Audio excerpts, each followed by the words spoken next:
Under the soft clatter of silverware and the lazy hum of conversation, my grandfather lifted his wine glass, looked directly at me, and asked the question that shattered my world. "Claire, sweetheart, why don't you live in the house I bought for you?" His tone was gentle, almost confused, as if the answer should have been obvious.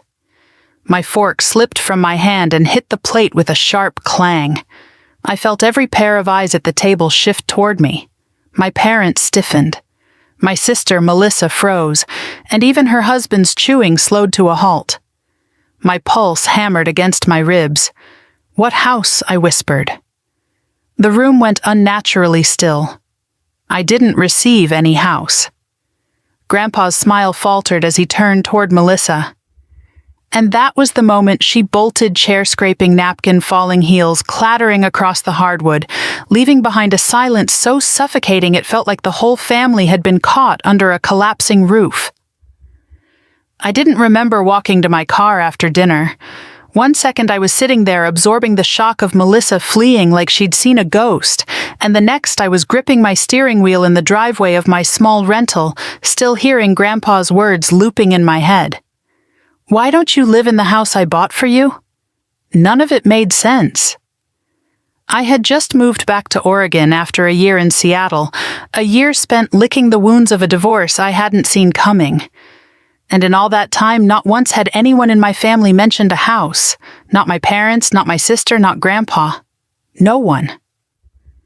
I pushed open my front door, tossed my keys onto the counter, and leaned against the wall to breathe. The air smelled faintly of cedar from the candles I'd lit earlier, but even the familiarity of home couldn't settle my nerves. I sank into my couch and replayed the dinner again and again, Grandpa's hopeful smile. Dad's tight jaw, Mom nervously smoothing her napkin, Melissa's terrified, guilty expression. It was that look that kept stabbing at me. It wasn't fear of misunderstanding, it was fear of being exposed. My phone buzzed. A message from Grandpa. "Sweetheart, did your parents not tell you I wired the money last year? I thought you were already settled in." My stomach twisted. Last year. Last year when I was in an apartment so cramped I could hear my upstairs neighbors sneeze. Last year when I'd worked 2 jobs while paying off my ex's furniture because he'd walked out and left his debts on our joint card. Last year when my family had watched me struggle and never once said a word about help. I typed back with shaking fingers. "What money, Grandpa? What are you talking about?" His reply came instantly, as if he had been waiting all this time for clarity. "I sent $450,000 to your parents. It was for a home in your name. I wanted you to have stability after the divorce. $450,000. The number didn't register at first. It didn't feel real. My parents had never mentioned anything, not in passing, not in hint, not even as a guilt trip. And Melissa, why had she run? There was no world where her reaction made sense, unless she knew exactly what Grandpa was referring to. I pressed the heels of my hands into my eyes, trying to swallow the nausea building in my throat. My parents hadn't raised me to expect inheritance, but they had raised me to believe in trust. Honesty, family. Everything suddenly felt like a lie wrapped in a pretty bow. I stood up abruptly, needing air. Outside the night was cold, the kind of Oregon cold that slipped into your bones. I paced the walkway, letting the chill bite at my skin. Questions screamed through my mind. If Grandpa wired the money a year ago, where had it gone? Why didn't I know where was the house? And why out of everyone did Melissa run as if her skin were burning? I walked back inside and grabbed my laptop. I dug through my old emails, searching for anything, any hint that my parents had contacted me about a property, a gift, anything. Nothing. Not even a stray message. My inbox was barren except for work updates from Seattle and a few scattered notes from friends checking in during the worst moments of my divorce, but nothing from my family.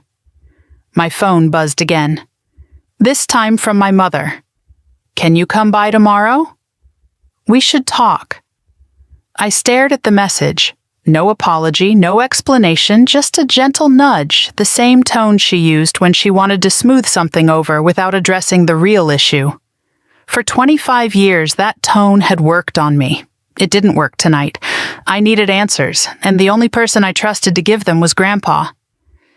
The next morning, mist hung low over the Willamette Valley. As I pulled up to Grandpa's house, a sprawling craftsman he'd lived in for more than 40 years. The cedar siding, the wide porch, the wind chimes whispering in the breeze it should have brought comfort. But today, unease swirled in my chest. Grandpa opened the door before I even knocked. His silver hair was neatly combed, but his eyes carried shadows of confusion and disappointment. "Claire," he murmured, pulling me into a hug that smelled like old books and peppermint tea. "Come in, sweetheart." We sat at his kitchen table, the same place where he'd taught me long division, where he'd helped me fill out my first college application. Now he looked like a man questioning everything he thought he knew about his own family. "I need you to explain what happened," I said quietly. He nodded, slid a binder across the table, and opened it to a printed email. "Last February, after your divorce, I asked your parents if they thought purchasing a house in your name would help you restart. They said yes. They said you were overwhelmed and they would handle everything." My chest tightened. "And you wired the money?" "Yes." He flipped to a bank statement. There, in bold letters, was the transfer $450,000, Hartman household for Claire's house purchase. The words blurred as my vision stung. There was no ambiguity, no misunderstanding. Grandpa had given them everything I needed to stand up again after my life had collapsed, and they had... What? Pocketed it. Given it to Melissa. Bought something else entirely. "Sweetheart," Grandpa said softly, placing his warm hand over mine, "your reaction at dinner told me you truly knew nothing." He swallowed. But Melissa's reaction... "Claire, something is very wrong." Hearing him say it out loud made the truth feel heavier. "Why would they do this to me?" I whispered. Grandpa shook his head. "I don't know. But we'll find out. And Claire, this money was intended for you. Not your parents, not Melissa. You." His eyes hardened with a strength I'd rarely seen. "They cannot take your future without consequence." For the first time since dinner, I felt a sliver of clarity, a sliver of anger sharpened into resolve. I wasn't going to be quiet this time. I wasn't going to be swept aside. Whatever my parents and Melissa had done, whatever secret had sent her running from the table, I would uncover it. When I drove away from Grandpa's house, the fog had lifted, giving way to a rare streak of Oregon sun. It felt symbolic, as if the light were forcing itself in through every dark corner my family had tried to hide. Back at home, I made a list: dates, transfers, conversations, everything Grandpa had told me. I pulled bank statements he'd printed. I highlighted the line that held the weight of my stolen future. $450,000. A house meant for me. A gift meant to help me rebuild. And they had taken it. Maybe Melissa had taken all of it. Maybe all three of them had schemed together. Maybe I had never known my own family at all.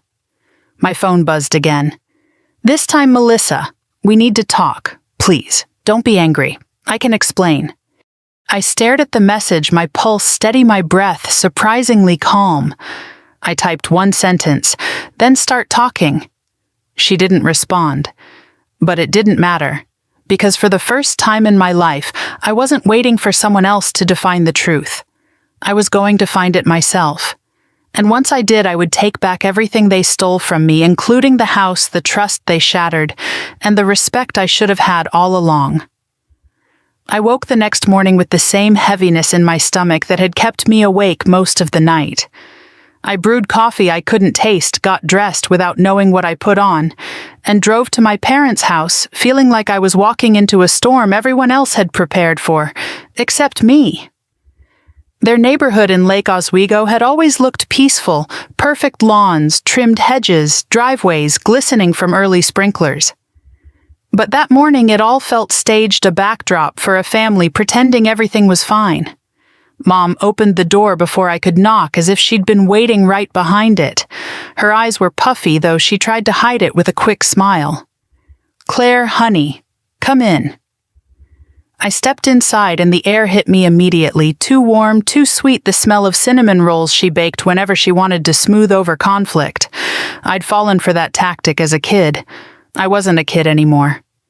Dad sat at the kitchen table, hands folded, jaw clenched.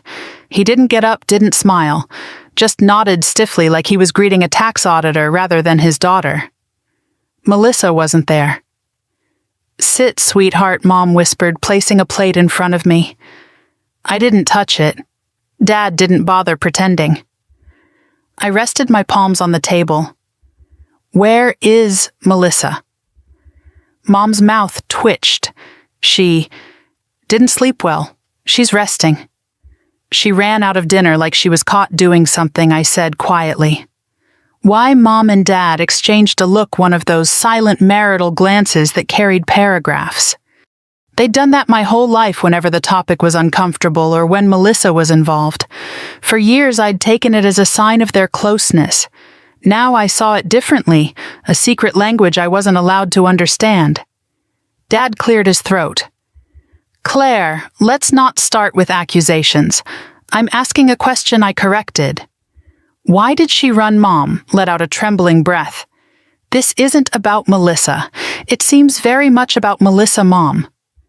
Dad's fist tightened on the table. "This entire thing has gotten blown out of proportion. Your grandfather, he didn't need to put you on the spot last night. It was unfair. Unfair." The word snapped out before I could stop it.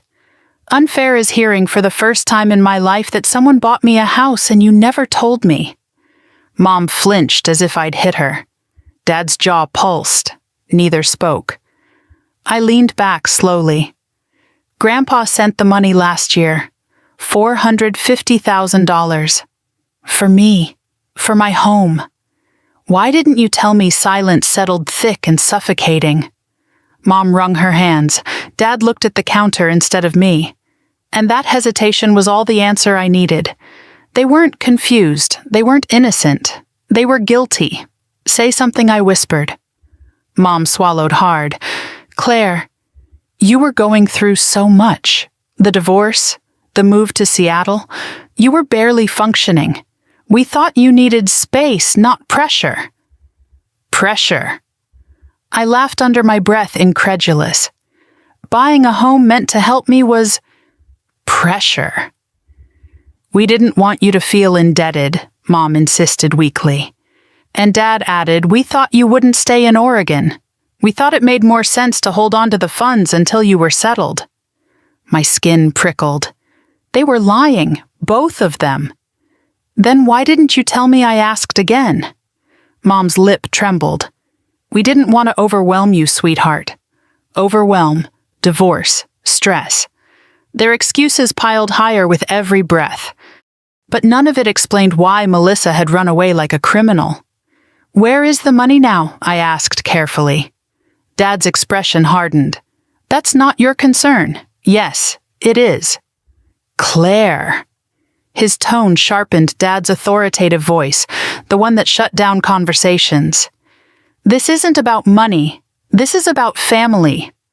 "No," I said, voice steady, "it's exactly about money. And what you did with it." Mom's eyes filled with tears again. "Please don't raise your voice." "I'm not raising my voice. You're getting upset. You're not answering the question." Dad stood abruptly, the chair legs screeching against the tile. "Claire, enough. Your grandfather shouldn't have involved you. It was meant to be handled privately. Privately between who I asked. You and Melissa, because I wasn't part of that conversation." Mom choked out. "It wasn't like that." "Then explain," I demanded. But she couldn't. Dad pinched the bridge of his nose, pacing. "Look, we never meant for things to get this complicated. Melissa needed help. Her marriage has been strained. Jason lost his job. They were drowning Claire. Drowning." My heart froze mid-beat. Are you saying I whispered that you gave them my house money? Mom burst into tears. Dad didn't answer, and that silence was confirmation.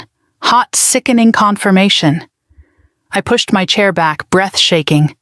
You stole the money Grandpa sent for me. Dad slammed his fist on the counter. Don't use that word in this house.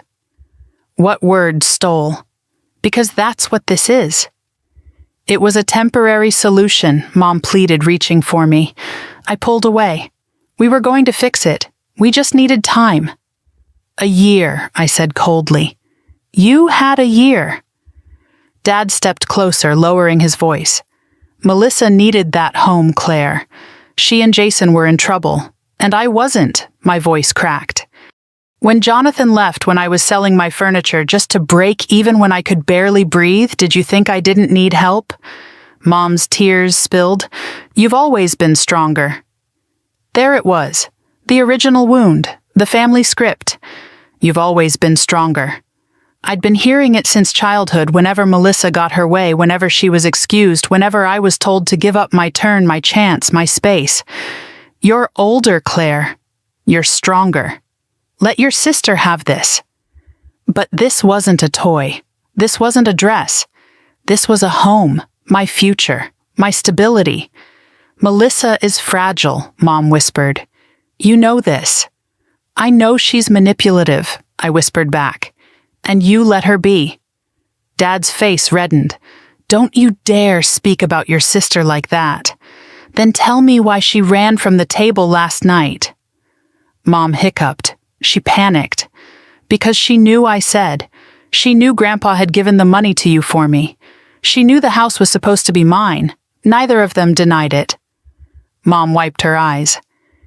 We didn't want you to resent her. I didn't resent her, I said.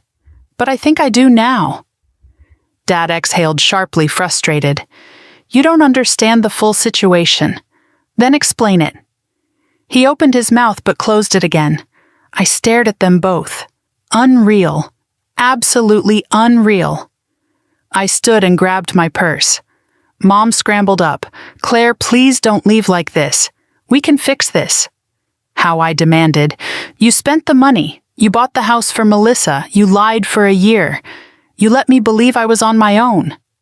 Dad snapped. You were on your own by choice. My choice. My laugh was hollow. No, my divorce wasn't a choice. My exile was forced. And clearly my family's loyalty was never mine to begin with. I moved toward the door. Mom followed me, her voice trembling. Sweetheart, don't go to your grandfather, please. He'll see this the wrong way. There's only one way to see this, I said. And it's the truthful one. At the doorway, Dad said sharply, if you bring anyone else into this, you'll tear this family apart. I paused, hand on the doorknob.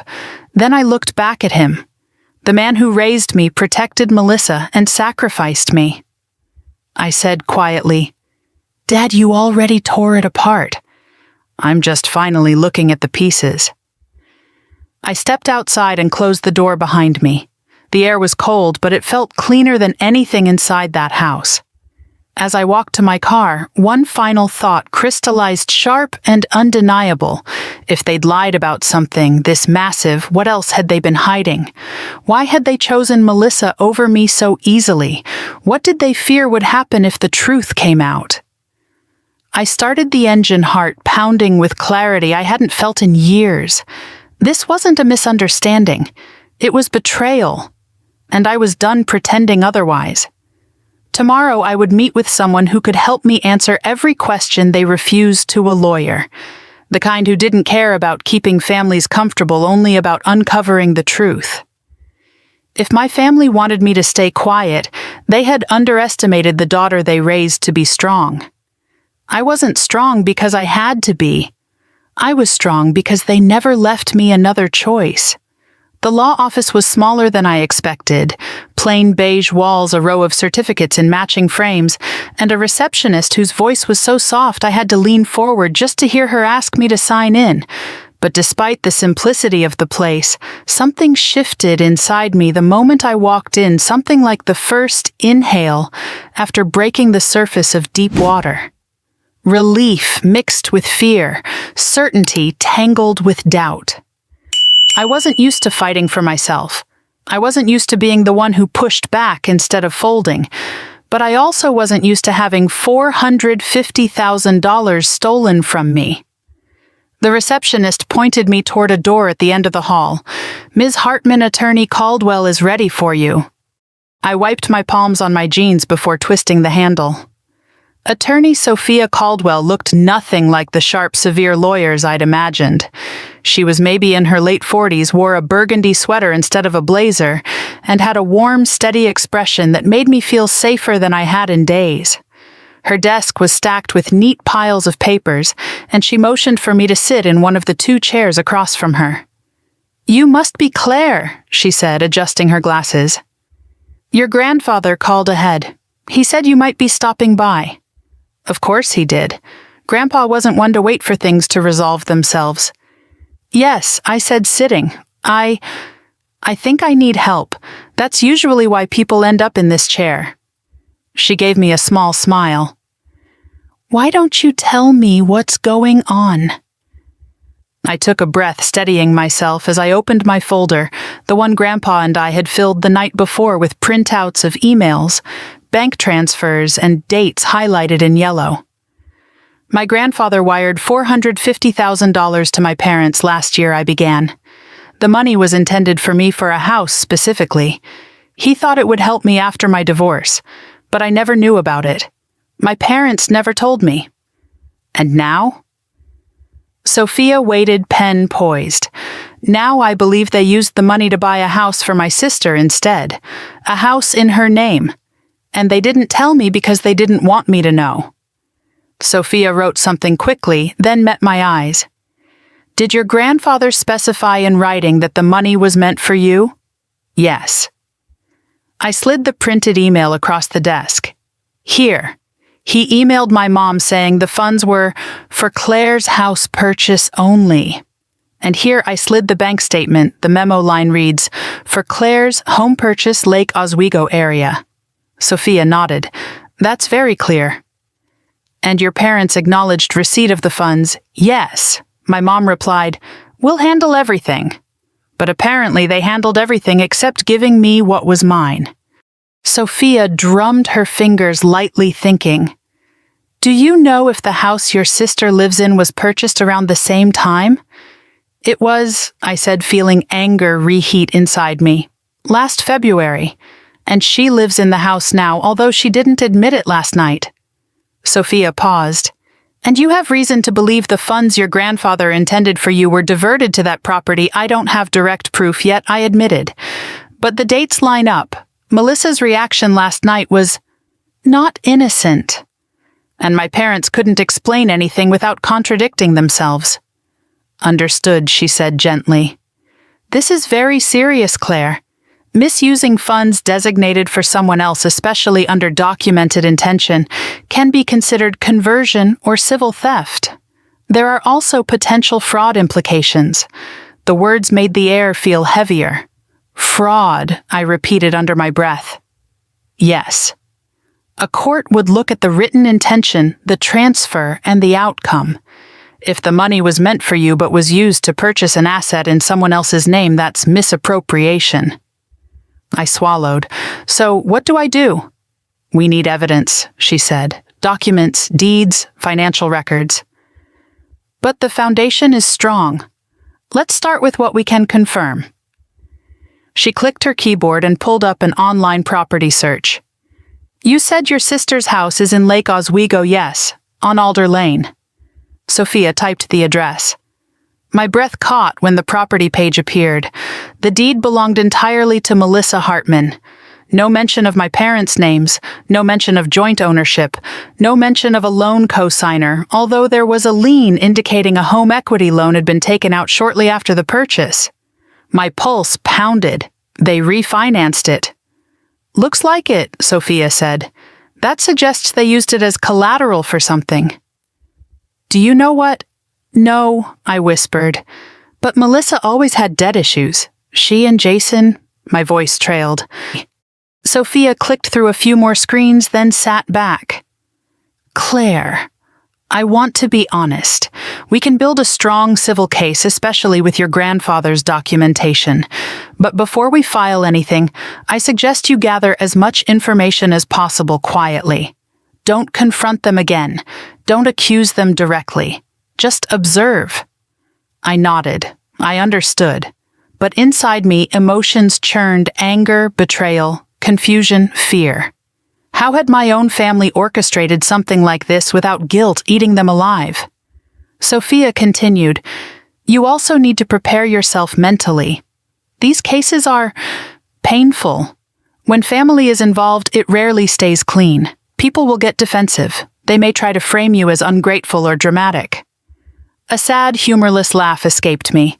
"They already are." She gave me a sympathetic look. "Get copies of everything related to the house. We'll proceed once we know the extent of misappropriation." When I left the office, Oregon drizzle had turned into real, rain-cold, steady sheets falling as if the sky had been holding its breath until I walked outside. I sat in my car, forehead against the steering wheel, letting the rain swallow the silence. Fraud, civil theft, misappropriation. Words that didn't belong to warm family dinners or holiday gatherings. Words that belonged in courtrooms and crime shows. But they were the words that described what my parents and sister had done. My phone buzzed. "Melissa, again." "Claire, please answer. We can fix this." I didn't answer. Instead, I drove to Lake Oswego straight to Alder Lane. I wasn't sure whether it was courage or recklessness that guided me there, but something in me needed to see the truth with my own eyes. Her house, my house, sat at the end of the cul-de-sac beneath towering cedars. 2 stories, sage green exterior wraparound porch, the kind of home I'd pictured myself in during the darkest months after my divorce. A home where I could breathe, rebuild, start over. Melissa's SUV was in the driveway. Lights were on inside. Through the front window, I saw her pacing, the living room phone in hand, hair pulled into a messy bun. She kept wiping her eyes and glancing toward the door like she expected someone me to walk in. She paused, stared at her phone screen, then threw herself onto the couch and covered her face. For a fleeting moment, I felt pity. Then I remembered her running from the table. I remembered my parents' excuses, their lies. I remembered the $450,000 that disappeared into a house I was never allowed to know about. And the pity evaporated. I sat in my car watching Melissa's silhouette move through the rooms as freely as if she owned the air inside them, which she did on paper. I let the anger settle, not red-hot or impulsive, but cold and clear. Sophia's voice echoed in my mind. "Gather quietly." So I did. I took pictures of the house, the car, the mailbox, with her name printed neatly. I recorded the timestamps. I gathered evidence not for revenge, but for justice. When I finally drove away, dusk had begun to settle over the neighborhood, the streetlights blinking on like tiny, watchful eyes. My sister lived inside a dream that belonged to me, and I was going to take it back, not out of spite, not out of jealousy, but because it was mine. Stolen things have a way of finding their way home, especially when the person they were stolen from finally stops being afraid to ask for them back. As the rain softened to a mist and the city lights reflected on the wet streets, I realized something else. The girl who left for Seattle broken and defeated wasn't the same woman who had returned. This woman wasn't afraid anymore. This woman was ready to fight. And the first battle would start tomorrow with the deed office. I arrived at the county deed office the next morning, just as the doors unlocked, the air still damp with Oregon fog. The building smelled like coffee and old paper, and fluorescent lights buzzed as clerks settled into their cubicles. It wasn't the kind of place where dramatic revelations usually happened, but I felt like I was walking into a vault that held the truth my family had been hiding from me for a year. A woman with cropped gray hair and bright purple glasses greeted me at the front counter. "Morning, how can I help you?" I swallowed hard, gripping the folder in my hands. "I need a copy of property records for a house on Alder Lane in Lake Oswego.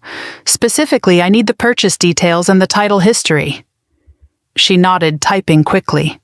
Address I gave it, forcing my voice to stay steady. Her eyebrows lifted. "That's a nice area." I didn't respond. My stomach twisted as she clicked through the documents. "Here we go," she said. "This parcel was purchased last February. Closed on the 21st. Buyer listed as Melissa Hartman." There it was. In black and white. Melissa's name, no shared ownership, no trust account, no mention of my parents except in the mailing address for tax statements. "Can I get copies?" I asked quietly. "Of course. Printed or digital? Both." She printed the deed, the loan records, the refinancing documents, and even the county tax history. Each sheet felt heavier than the last. When she reached the refinancing page, she paused. "Looks like they pulled out a home equity line of credit a few months after purchase," she said. "Significant one." "How significant?" She checked the numbers. $250,000. My throat tightened. They hadn't just used the stolen money to buy the house, they'd borrowed even more against it. My sister and parents weren't just dishonest. They were financially drowning, desperate enough to use my future as collateral. "Thank you," I murmured, gathering the papers with trembling hands. "Anything else?" the clerk asked kindly. I hesitated. "Is there any record of the funding source? Where the original purchase money came from?" She shook her head. "Not on our end, but the title company would have it. You can request a copy of the settlement statement from them." I nodded. "I'll do that." I stepped outside into the cold, gripping the documents like lifelines. My phone buzzed with a message from Melissa again. "Claire, please. We need to talk. I never wanted you to find out this way." I didn't respond, not yet. Instead, I drove to the title office. The receptionist checked her system and retrieved the settlement statement. One glance at the incoming funds column made my stomach drop. Origin of wire, Hartman household, checking $450,000. They used the exact amount Grandpa sent. Precisely. No hesitation, no attempt to disguise it.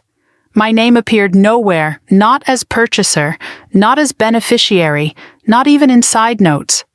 It was Melissa's windfall, and my erasure. I left the office feeling like the ground beneath me had tilted. People walked past me, oblivious to the betrayal unfolding inside my chest. Cars hummed along the road, normal life continuing, while mine cracked open seam by seam. I drove aimlessly for a while, ending up at a viewpoint overlooking the river. With trembling fingers, I spread the documents across the passenger seat. The wind coming through the cracked window rustled the pages, but the truth stared back unshaken. They knew it was mine. They took it anyway, and they built a life out of my stolen foundation. My phone buzzed again, this time from my mother. "Claire, please come home today. We should talk as a family. Don't involve your grandfather. It will break his heart." Break his heart. They'd already done that. They'd broken mine, too. My phone buzzed again. "Melissa, I never meant to hurt you. Please let me explain. Don't go to a lawyer. We can fix this." My chest tightened. So she knew about the lawyer. She must have talked to Mom. They were scrambling now, panicking, not because they loved me, but because they feared consequences. I leaned back in my seat, staring at the river's gray ripples. The betrayal hit me in waves, sharp, cold, unrelenting. They'd watched me leave Oregon for Seattle with nothing but 2 suitcases and a fractured heart. They'd watched me struggle financially, emotionally, mentally. They'd watched me work a second job to stay afloat, all while they sat on $450,000 meant to give me stability. Why, I whispered to the empty car, "Why would you do this to me?" There was no answer, only my own reflection, in the window eyes shining with hurt I didn't want to let spill. After a long moment, I exhaled, wiped my eyes, and gathered the documents. There was only one place I could go next. One person who deserved to see the truth before I did anything official. Grandpa. I drove to his house feeling the weight of every mile. When he opened the door, his face lit up until he saw my expression. Sweetheart. What happened? I stepped inside and laid the documents on his kitchen table. His hand trembled as he reached for the deed. For a long moment he said nothing. His eyes scanned the papers, purchase dates, wired amounts, Melissa's name in bold letters. His jaw tightened. His usually gentle expression hardened into something I'd never seen from him before. "They stole it," he whispered. "They really stole it." I nodded throat tight. "And they refinanced it. They're deeper in debt than they've ever been." Grandpa sank into his chair, shoulders heavy. "I trusted them. I trusted your mother to do what was right." His voice cracked. "I gave that money to help you start again. But they helped themselves instead." I sat beside him. "I'm so sorry, Grandpa." He shook his head. "No, I'm sorry. I never should have gone through them. I should have given it directly to you." He looked at the documents again, anger simmering in his eyes. "They took advantage of you and of me." I hesitated. "There's more." His gaze lifted. "The lawyer says, 'With this documentation, I have a strong civil case. They misused funds intended for me. I can legally force the property to be transferred back.'" Grandpa exhaled deeply, closing his eyes for a moment. "As you should. They have to face the consequences." Then he added quietly, "Even if it breaks the family apart." My chest squeezed. Dad said the same thing. That if I told anyone I'd tear the family apart. Grandpa snorted. "Your father lost the right to lecture you about family the moment he kept this from you." For the first time in days, I felt the fire in me steady rather than burn chaotically. We sat in silence for a moment, the weight of everything pressing in around us. Finally, Grandpa said, "Sweetheart, you need to be very careful from here. Your parents, Melissa, they will try to guilt you, manipulate you, make you feel like you're the one doing something wrong." "I know. Don't fall for it. You didn't create this situation." "They did." I nodded, grateful for his clarity. Before I left, Grandpa placed his hand over mine. "I'm proud of you," he said quietly, "for standing up for yourself. It's long overdue." I drove home feeling steadier, but that calm shattered when I pulled into my driveway and saw someone sitting on my porch steps. Melissa. She stood when she saw me, eyes, red arms wrapped around herself like she was bracing for a storm. "Claire," she whispered, stepping closer. "Please, please don't do this." I didn't move. "Do what you went to a lawyer." Her voice cracked. "Mom told me." And you can't. You don't understand. Things are complicated. Jason, he's out of work. We had medical bills. We were drowning. We used my house money to save yourselves," I finished. "I understand perfectly." Tears spilled down her cheeks. I didn't want to. "I told Mom it wasn't right, but she said you'd be fine, that you'd bounce back. You always do." And I whispered. "So it was easier to sacrifice me than to accept responsibility for your own life." She flinched. "Please, Claire, I'm begging you. If you go through with this, we'll lose everything. You lost everything I said softly the moment you stole mine." She shook her head, crying harder. "You're my sister. Please, don't ruin us." Her words were knives, but not sharp enough to cut away the truth. "I'm not ruining anything I said. I'm reclaiming what was meant for me." Melissa covered her mouth, sobbing. "Claire, please, I'm so scared." For a second, only a second, I felt my resolve waver. Then I remembered the deed, my name missing, my parents' lies, the year I spent struggling alone. "I'm sorry, Melissa," I said quietly. "But you should be scared." She stared at me, eyes wide with panic, then ran to her car and drove off, a flash of Alyssa blue taillights disappearing down the street.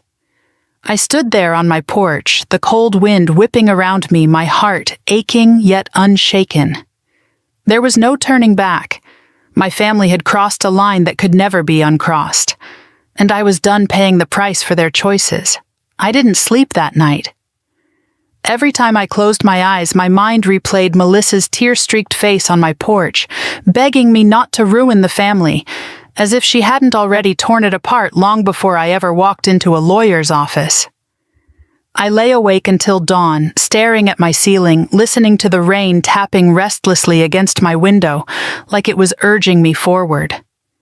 By the time morning came, I had made a decision. I wasn't waiting anymore. I was going to get the rest of the documents, loan statements, refinancing contracts, anything that tied Melissa and my parents to the misuse of Grandpa's money. And I knew exactly where those papers would be, my parents' house. They weren't the type to use digital storage. My mom still printed out online receipts just in case. Everything important was always tucked inside the same cherrywood filing cabinet in Dad's study.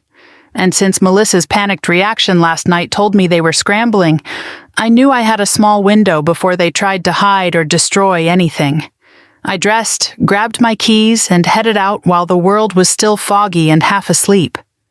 When I pulled into my parents' driveway, their house looked deceptively peaceful. Birds perched on the maple tree out front. A newspaper sat neatly folded on the porch. Nothing looked broken, even though the truth festering inside felt like a bomb waiting to detonate. I rang the doorbell. Mom opened the door, her expression tight and exhausted. She looked like she hadn't slept either. Her eyes flicked over me with a mix of guilt and fear. "Claire," she murmured, stepping aside. "Come in." I walked past her without speaking. Dad was in the kitchen, gripping a mug of coffee like it was the only thing holding him upright. His jaw clenched when he saw me. "We need to talk," he said.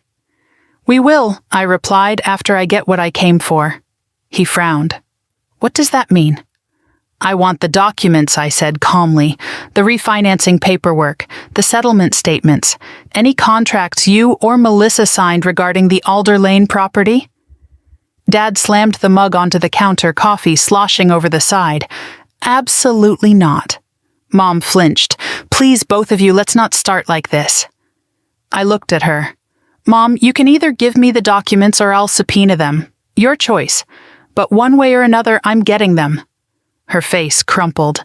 "How can you talk to us like this?" "Like what?" I asked quietly. "Like someone you stole from, like someone you lied to, like someone who deserved better." She covered her mouth, tears forming again. Dad stepped closer, voice low and sharp. "You think you're the victim here, Claire. After everything we've done for you, everything we've sacrificed, you walk into our house and accuse us of stealing from our own daughter." My jaw tightened. "Dad, there's an email. There's a documented wire transfer. There's a deed with Melissa's name on it. I'm not accusing, I'm stating facts." "We did what we had to do," he snapped. There it was. The truth behind the panic. "Why?" I asked. "Why did you have to do it?" Dad turned away. Mom wiped her eyes, trembling. "You don't understand," she whispered. "Melissa, she was drowning. Jason lost his job. Their medical expenses." "Stop," I cut in. "You're explaining what you did with the money. I'm asking why you thought stealing it from me was the solution." Mom closed her eyes. Dad exhaled through clenched teeth. Finally, Mom whispered, "Because you always land on your feet. You're strong, you're independent. Melissa isn't. She needed it more." My heart cracked in two. There it was, the quiet favoritism I'd felt my entire life finally spoken aloud. The invisible scale they used to weigh our value. The belief that Melissa deserved saving more than I did, so you sacrificed my future to protect hers. No, Mom choked. We didn't think of it like that. But that's exactly what it was, I said. Dad's voice hardened. You were doing fine in Seattle, better than fine. We didn't think you needed the money. I didn't, I said, because I didn't know it existed. That shut them both up. Silence stretched tight across the room. I took a steadying breath. I'm going to the study. I want the documents. Dad moved to block the hallway. You're not taking anything, he said. Not until we talk this through. I met his gaze without blinking. Dad, if you force me to escalate this legally, there will be criminal implications. His eyes widened just enough to confirm he knew exactly how serious the situation was. Don't threaten us, he growled. I'm stating reality, I replied. But we can keep this civil if you give me what I came for. Mom touched his arm gently. Charles, please, let her. Fighting her will only make it worse. He hesitated but moved aside. I walked down the hallway, my heart pounding. The study door creaked open, revealing the same room I'd done homework in as a teenager. The same bookshelves, the same worn armchair where Dad used to read the news every morning. But the air felt colder now, heavy with betrayal. I knelt beside the cherry wood filing cabinet. The moment I opened the drawer, my breath caught. Right on top, almost too conveniently, was a manila folder labeled Alder Lane Documents. I pulled it out, hands shaking as I opened it. Inside were copies of everything: the loan application, the refinancing contract, the settlement statement, and worst of all, emails between Melissa and my parents discussing the purchase. The first email was from Melissa. If Claire finds out, she'll lose it. You promised you'd handle the money quietly. She doesn't need a house anyway. She's moving to Seattle. It makes more sense for us to use it. My lungs tightened. The next was from my mother. We'll tell her Grandpa gave us a smaller amount for emergencies. She never has to know. Dad's reply. We're doing the right thing. Claire will manage. Melissa can't.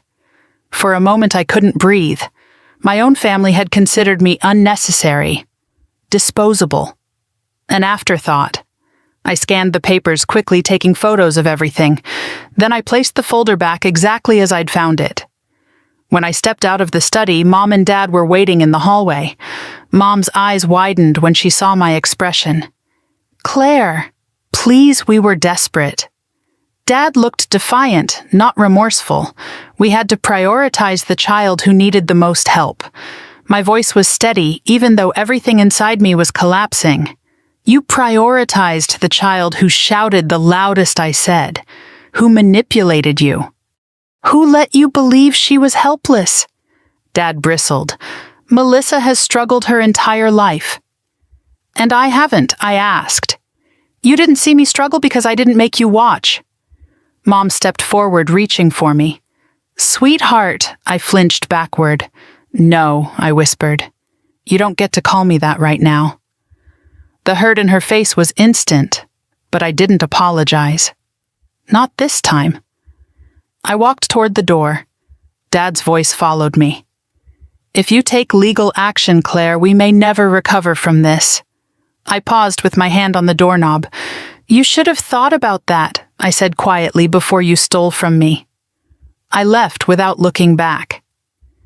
In the driveway, the morning air stung my cheeks as I climbed into my car. My hands trembled as I gripped the steering wheel, not from fear, but from the shock of finally seeing the truth laid bare. They hadn't stumbled into a mistake. They had made choices, deliberate, documented choices, and none of them had included protecting me. My chest ached as I drove away, the weight of what came next pressing down on me. I wasn't just fighting for a house. I was fighting for the version of myself I had been forced to abandon, the daughter who believed her family would choose her when it mattered. Now I knew better. And now I was choosing myself. I drove straight to Sophia Caldwell's office without calling ahead, the manila folder on the passenger seat like a ticking bomb. My reflection in the rearview mirror looked unfamiliar, cheeks flushed, jaw clenched, eyes bright with the kind of betrayal that didn't fade overnight. When I walked into the law office, the receptionist didn't even ask if I had an appointment. One look at my face and she simply pointed toward the same hallway. "Go on in. She's free." Sophia looked up from her desk when I entered, eyebrows lifting slightly at my expression. "You found something." I sat, opened the folder, and spread the printed emails across her desk like evidence at a crime scene. My fingers trembled, not with fear, but with clarity. "These," I said. "This is everything." Sophia scanned the pages quickly, her calm expression sharpening as she read. Emails, loan documents, refinancing, the settlement statement. And, oof. She lifted the printed messages between my parents and Melissa. "She never has to know. Claire will manage. We're doing the right thing." She let out a long, slow exhale. "This isn't just misappropriation," she said. "It's intentional, coordinated, documented." My heart pounded. "So, what does that mean?" I asked. She folded her hands. "It means your case just became extremely strong. With written evidence that your parents and sister knowingly diverted funds intended for you, we have grounds for civil conversion fraud, breach of fiduciary duty, and financial exploitation." The word exploitation hit me like a physical blow. I'd always been the strong one, the independent one, the child who never asked for anything. It had never occurred to me that they might use that against me. Sophia continued, "We can file a demand letter requiring them to transfer the property to you voluntarily. If they refuse, we take it to court. Based on these documents, a judge would almost certainly rule in your favor." Her voice softened. "Claire, you have every right to pursue this. What they did was wrong, no matter how they try to justify it." I nodded, blinking away the sting in my eyes. "I know." "What do you want to do?" she asked gently. I took a breath. "I want the house. I want my grandfather's gift honored. And your parents and sister?" I hesitated. The anger in me burned, but beneath it lay something far heavier, grief. Grief for the family I thought I had. Grief for trust I couldn't recover. "I don't want to ruin their lives," I said quietly, "but I won't sacrifice mine to protect them." "A reasonable stance," she said, "and one the law supports." She pulled out a form. "Let's draft the demand letter." As she typed, I sat in silence, listening to the soft click of keys. Each sound felt like a nail sealing a coffin, one that held the version of my family I'd loved blindly for 35 years. When she finished, she turned the monitor toward me. The letter was firm, concise, and devastating. It demanded the immediate transfer of the Alder Lane property into my name. It cited the transfer memo from Grandpa, the explicit email instructions, and the evidence of coordinated misuse. It warned of civil action and damages if they refused. My hand shook as I signed it. "Are you sure?" Sophia asked quietly. "Yes," I said. "For the first time in my life, I'm sure." She nodded and sent the letter. There was no going back now. When I walked out of her office, the sky had shifted from gray to a muted silver, like the world couldn't decide whether it wanted to rain or clear. I got into my car and stared at my phone, half expecting a message from my mother or father, some frantic attempt to stall what they already sensed was coming.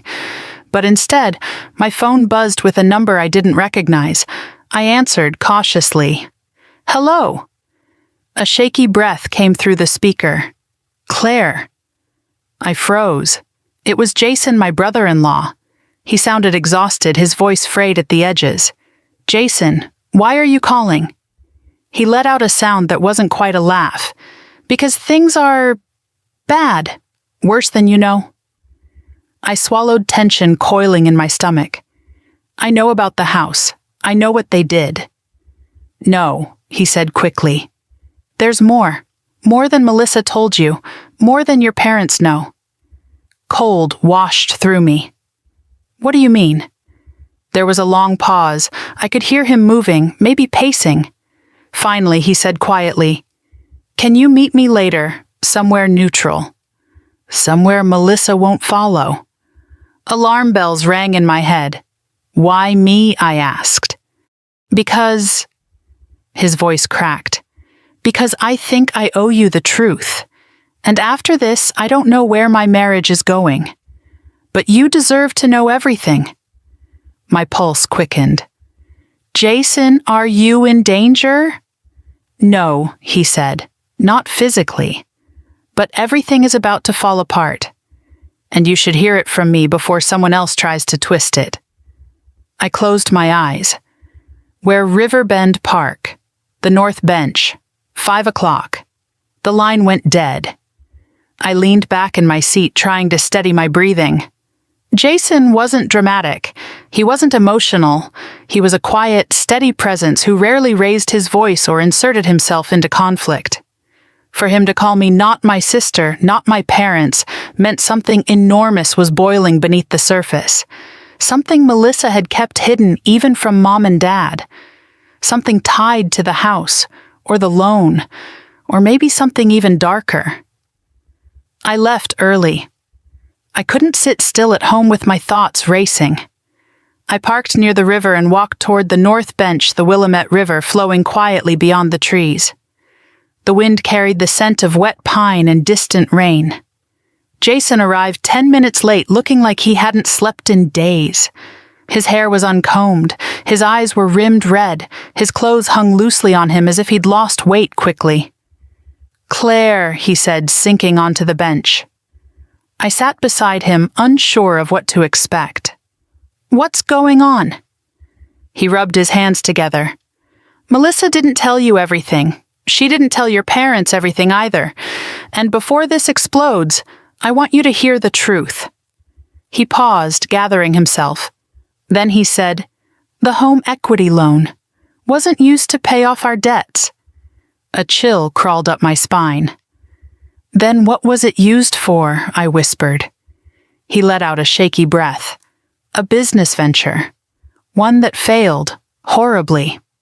My stomach dropped. Jason, I didn't want to use the house as collateral, he said quickly. I told Melissa it was a terrible idea. But she insisted. She said your parents would never find out. She said it was our chance to start over. She said we deserved something for once. My chest tightened. And you believed her, he bowed his head.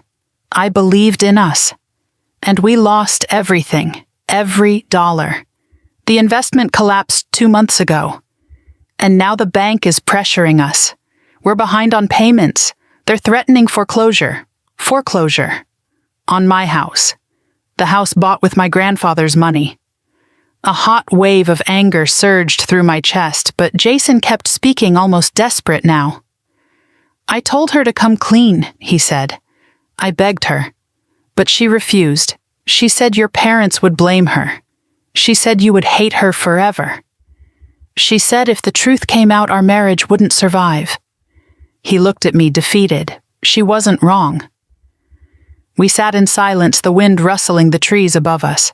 Finally, I asked, why tell me now? He blinked hard. Because the bank is moving fast. And if you take legal action, which you should, everything will surface anyway. And I couldn't let you walk blind into this. He let out a broken laugh. You deserved that house. You needed that house. And we ruined it before you ever saw it. My throat tightened painfully. Why didn't Melissa tell me this? Because she's terrified, he whispered. She's always been terrified of failing, of disappointing your parents, of losing everything. And now the truth is catching up. I swallowed hard. Jason, is the house in danger of being seized? He nodded slowly. Yes. Soon, he nodded again. The wind stilled. My family hadn't just stolen my house. They had destroyed it. The betrayal cut deeper than I knew betrayal could reach. Not just through theft, but through recklessness. Desperation. Deceit that spiraled so far out of control, no one knew how to stop it. Jason turned to me, then eyes hollow. Whatever you decide to do next. I'm sorry, Claire. Truly. He stood and walked away, leaving me alone on the bench with the truth swirling around me like smoke. My house wasn't just stolen, it was sinking. And if I didn't act fast, I wouldn't just lose it. I'd lose any chance of reclaiming what was rightfully mine. Tomorrow, everything would change. Tomorrow, the real fight would begin. I sat in my car after Jason left, staring at the river until the sky began to darken. The wind rippled across the water, carrying a bitter kind of cold that settled into my bones. Foreclosure. The word kept repeating in my mind like a warning bell. My house, Grandpa's gift, was circling a drain I didn't even know existed. And Melissa had let it happen. My own parents had let it happen. They had gambled with something that wasn't theirs, something meant to be the foundation of my second chance, something meant to heal me after everything I'd lost. I drove home slowly, my thoughts tangled and sharp. Every red light, every turn, every stretch of road felt surreal. When I finally walked inside, I set my keys on the counter and sank onto the couch, letting the silence swallow me. I didn't cry. Not yet. The anger was too hot, too steady, too painfully clear for tears. Instead, I grabbed the folder of documents and laid everything out on my coffee table, the emails, the loan statements, the settlement records. And then finally, the foreclosure warnings Jason had taken pictures of on his phone and sent to me as I drove home. My house was in real danger, and they had done nothing. My phone buzzed. A call. Grandpa. I hesitated before answering. The moment I heard his voice, all the tightness in my chest loosened just a little. Claire. How did it go with the attorney? I closed my eyes. Grandpa. There's more. I told him everything about Jason, about the failed business venture, about the home equity loan, about the foreclosure notices. With each revelation, his breathing grew heavier. When I finished, there was a long silence. Then he said in a voice I'd never heard from him before, quiet, hollow, wounded. They didn't just misuse my money, they destroyed it. That broke something in me. Grandpa, I'm so sorry. No, he said firmly. I'm sorry. I trusted the wrong people, and I hurt you in the process. I felt my throat tighten. You didn't hurt me. They did. His voice shook. Tell me what comes next, sweetheart. I inhaled slowly, steadying myself. I'm going to stop the foreclosure. I'm going to take back the house legally, and then we'll figure out the rest. Good, he whispered. You deserve justice, and I will support you every step of the way. That night, I barely slept again. My mind raced with possibilities, legal angles, financial strategies, timelines, worst-case scenarios. If the bank moved too quickly, the house could be auctioned before we even filed the claim. Everything depended on speed and precision.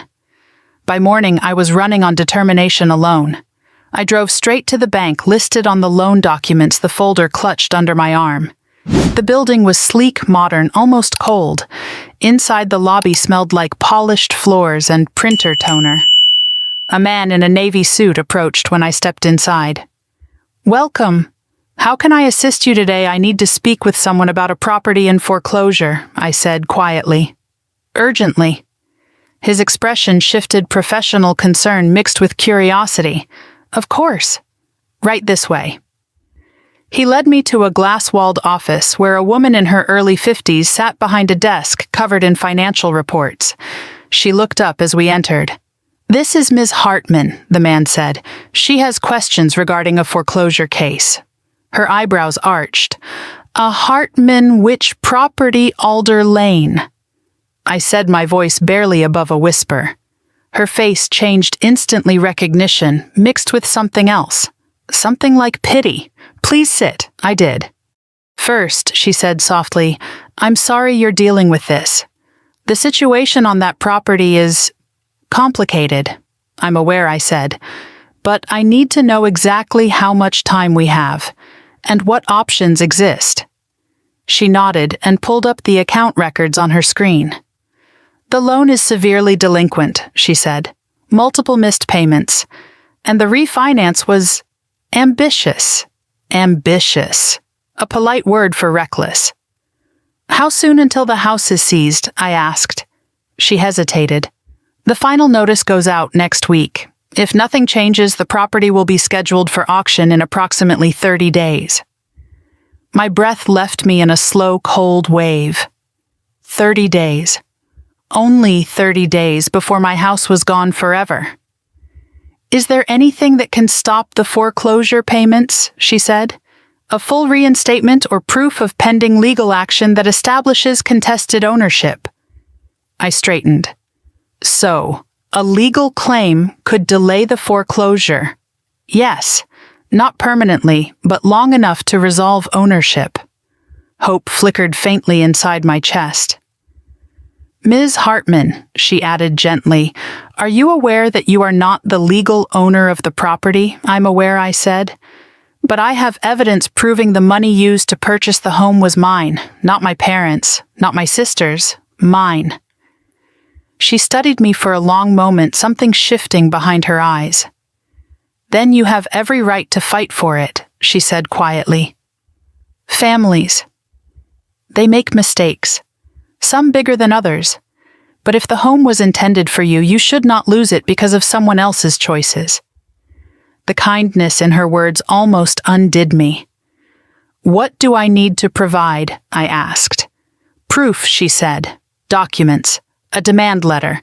Evidence of intent. I have all of that. She folded her hands. Then I suggest filing a claim as soon as possible. If you or your attorney submit notice of disputed ownership, the bank will freeze foreclosure proceedings temporarily. Temporarily is enough, I said. It buys us time. When I left the bank, I called Sophia immediately. File it, I told her. File the ownership dispute today. She didn't hesitate. I'll get it done. That afternoon, a certified letter from her office was sent to the county court, the bank, and my parents' home. It stated the following. The Alder Lane property was purchased with funds exclusively intended for Claire Hartman. The current deed holder obtained the property through fraudulent misappropriation of designated funds. Legal ownership is hereby contested. It was official. But the official fight was only one part of the storm that was coming. The other part arrived at dusk. I was in my kitchen reheating leftovers when I heard a frantic pounding on my front door. Not knocking, pounding. I froze, then opened it. My mother stood on my porch, hair disheveled, eyes red and wet, breathing hard as if she'd run all the way from Lake Oswego to my doorstep. Claire, she sobbed, grabbing my arm. What have you done? I stood completely still. I did what I had to. She shook her head violently. You sent a legal notice. Your father is furious. Melissa is devastated. We didn't think you'd actually... How could you? How could you turn this into a legal war? I pulled away from her grip. Mom, you stole from me. No, she cried. We borrowed from you. There's a difference. You never intended to return it. She flinched. We hoped things would get better. We thought the investment would work. We thought we could repay the money and fix everything before you found out. And now... She covered her mouth, choking on sobs. Now everything is collapsing. Her voice lowered to a whisper. You're going to destroy your sister. My voice hardened into something cold. Melissa destroyed herself the moment she signed her name on a house bought with money that wasn't hers. Mom shook her head. You don't understand. She's falling apart. Jason told her he might leave. She can't sleep. She can't eat. She's terrified she's going to lose everything. She was never entitled to any of it, I said. Mom stared at me, stunned, like she was seeing me for the first time, as if she finally realized I wasn't bending this time. Her voice cracked. You're not the daughter I raised. The words hit like a slap, but I didn't let them break me. No, I said softly. I'm stronger. She staggered back, tears blurring her vision. Please, she whispered, voice breaking. Please don't take the house. Please don't let the bank take it. There has to be another way. There is, I said. They signed the house over to me, now, before the auction. She stared at me, her breathing trembling. That will destroy Melissa, she said again. I inhaled slow and deep. I'm done sacrificing myself to save her. Mom's tears fell harder. She stepped back off the porch, shaking her head like she couldn't understand how her eldest daughter had become someone who could fight back. But I understood. I didn't become this woman overnight. They made me. Go home, Mom, I said quietly. Think about what comes next. Because I have. She looked at me one last time, broken, pleading, terrified, and then turned and walked down the driveway. When the door closed behind me, I pressed my palms to the wood, breathing slowly, letting the silence settle. The battle lines were drawn, and I was no longer standing alone. I woke the next morning to a stream of unread messages, missed calls from Dad, texts from Mom begging me to pause everything, a long paragraph from Melissa alternating between apologies, accusations, and threats. I didn't respond to any of them. The buzzing of my phone became background noise as I got dressed, packed my folder, and prepared for the next phase meeting with the bank's foreclosure specialist and finalizing the injunction. I wasn't just fighting for a house anymore. I was fighting against a lifetime of being overlooked, dismissed, and used. By the time I arrived at the courthouse, Oregon's sky had shifted to a stormy slate gray. The wind whipped my hair into my face as I jogged up the steps clutching my documents. Inside, the hallways smelled of old wood and disinfectant. People moved with purpose, each of them carrying their own disaster. Today, I was one of them. Sophia was already waiting at the front bench of the county clerk's office, her dark hair neatly pinned back, her expression calm but sharp. "You're right on time," she said. "The clerk is processing our request."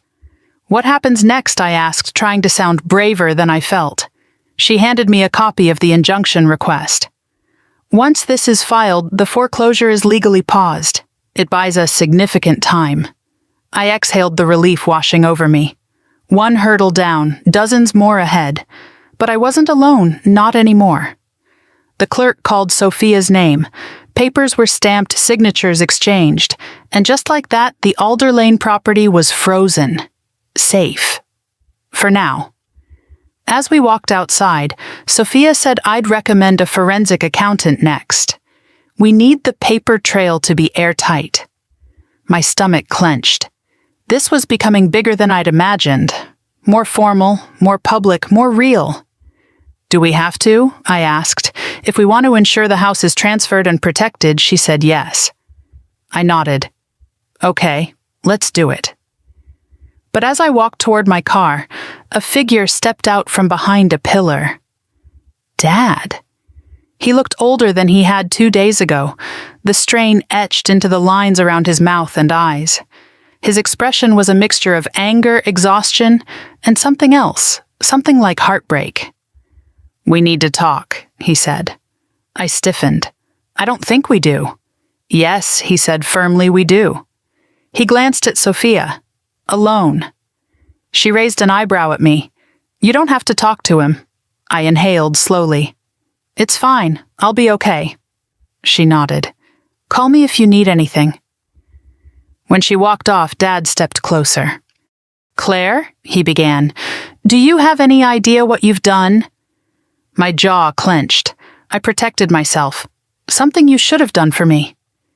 He shook his head, disbelief flashing across his face.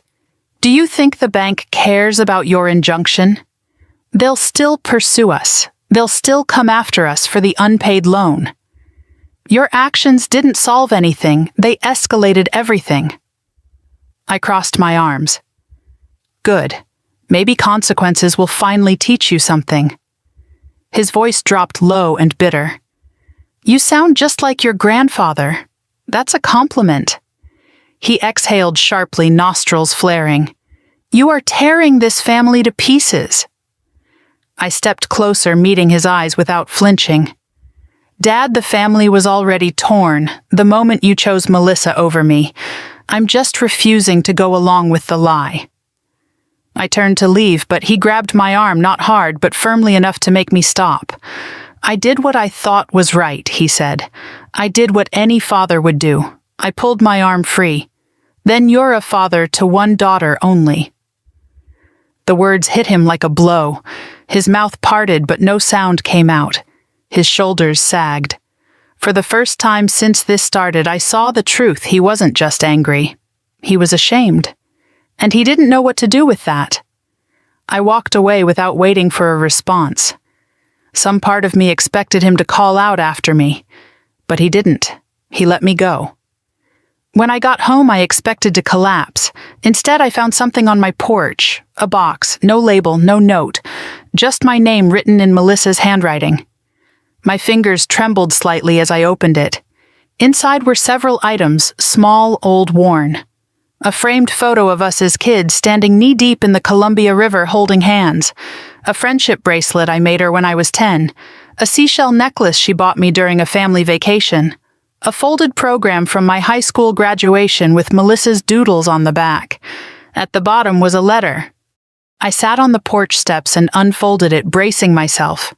"Claire, I know you think I'm a monster right now. Maybe I am. Maybe I deserve that. But I swear to you I didn't mean to hurt you." Things spiraled faster than I expected. I was scared. I made terrible decisions. And now everything is falling apart because of me. You were always stronger than me. You always seemed okay. I thought you didn't need the help. I thought you wouldn't even want the house. I don't know what I thought. I guess I wasn't thinking at all. I'm sorry. I know that doesn't fix anything. I know it's not enough. But I'm saying it anyway. I don't want to lose you, Claire. Please don't let this be the end. Melissa. The tears came then, not because I forgave her, but because she had finally said something real. Something that wasn't wrapped in excuses or self-preservation. But honesty wasn't the same as repair. Not even close. I set the letter aside and stared out at the quiet street, letting the cool air dry my tears. My phone buzzed with another message, this time from an unknown number. "Ms. Hartman, this is Detective Rowell with the Lake Oswego Police Department. We received notice from the bank regarding suspected financial misconduct involving the Alder Lane property. We need to speak with you as soon as possible." My breath caught. This was no longer just a civil matter. It was becoming criminal. The next day, I sat in a small interview room at the police station, my palms sweating despite the cold air conditioning. Detective Rowell was a tall man with kind eyes and a professional calm that made me feel safe. He took notes as I explained everything: Grandpa's transfer, my parents' emails, the loan, the foreclosure, Jason's confession. When I finished, he leaned back, studying me carefully. "This is serious," he said.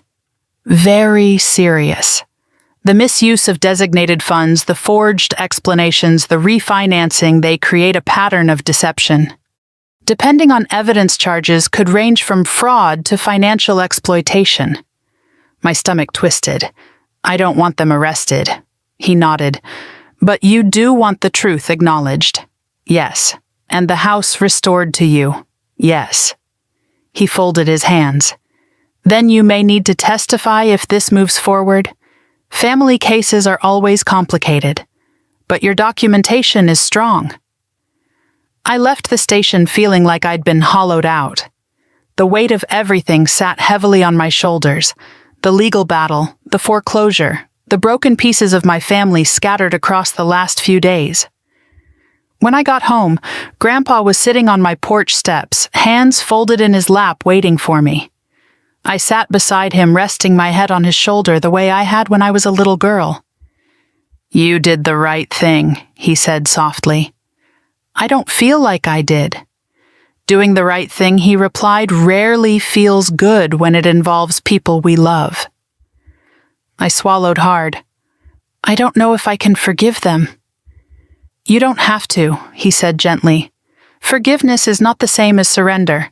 Sometimes protecting yourself is the only act of love you can offer to yourself and to them.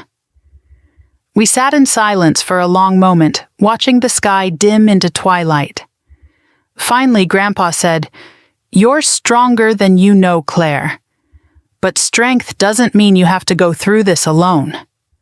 I closed my eyes. For the first time since this started, I believed him. Maybe I was strong, just not in the way they thought quiet and compliant. I was strong in the way that fought back. And I knew one thing for certain. This story wasn't anywhere near its end. But neither was I. The morning of the mediation hearing arrived colder than expected, the kind of sharp Oregon chill that seeped into your coat and made you question every step you took.